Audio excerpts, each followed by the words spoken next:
असेल तर live update मी तुम्हाला या ठिकाणी .com च्या माध्यमातून देतो. विषय जे आहेत ते दूर आपल्यासोबत जुडलेले आहेत. सर्वांना परत एकदा सांगू शकतो, संतोष देशमुख प्रकरणाची बीडच्या जिल्हा सत्र न्यायालयामध्ये आज सुनावणी चालू आहे आणि या सुनावणीमध्ये जे सरकारी वकील म्हणून ज्यांना नियुक्ती करण्यात आलेले आहे ते उज्ज्वल निकम हे स्वतः या ठिकाणी आलेले आहेत. त्याचबरोबर दुसरा प्रश्न आहे की आरोपींना या ठिकाणी आणलं जाईल का, तर त्याचं उत्तर आहे कायदा व सुव्यवस्थेचा प्रश्न निर्माण होऊ नये म्हणून आरोपींना या ठिकाणी आणण्यात येणार नसून व्हिडिओ कॉलिंगच्या माध्यमातून सुनावणी जे आहे ते पार पाडण्यात येणार आहे. परंतु यामध्ये मोठी बातमी म्हणजे उज्ज्वल निकम मागच्या सुनावणीला जे आहे ते उपस्थित राहिले नव्हते. त्यांचे जे विशेष सरकारी सहाय्यक वकील होते ॲडव्होकेट कोल्हे हे या ठिकाणी उपस्थित राहिले होते. त्यानंतर आजची जी सुनावणी होत आहे बीडच्या जिल्हा सत्र न्यायालयामध्ये, या सुनावणीला उज्ज्वल निकम स्वतः उपस्थित राहिलेले आहेत. नक्कीच यामध्ये काय घडतंय, कोर्ट नेमका काय निर्णय देतोय, तुमची काय तारीख दिली जाते न्यायालयाकडून या सुनावणीसाठी हे देखील पाहणं महत्त्वाचं ठरणार आहे.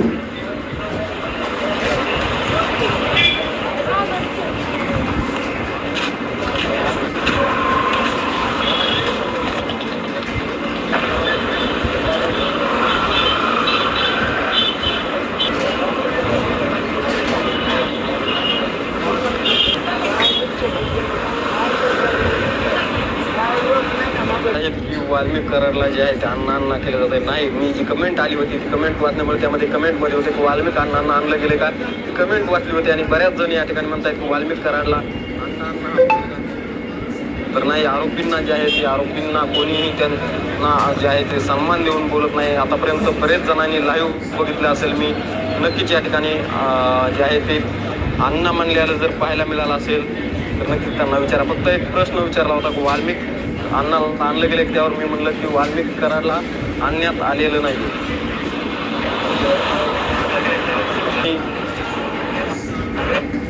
जे आहे ते सन्मान देऊन बोलत नसतं आणि मी देखील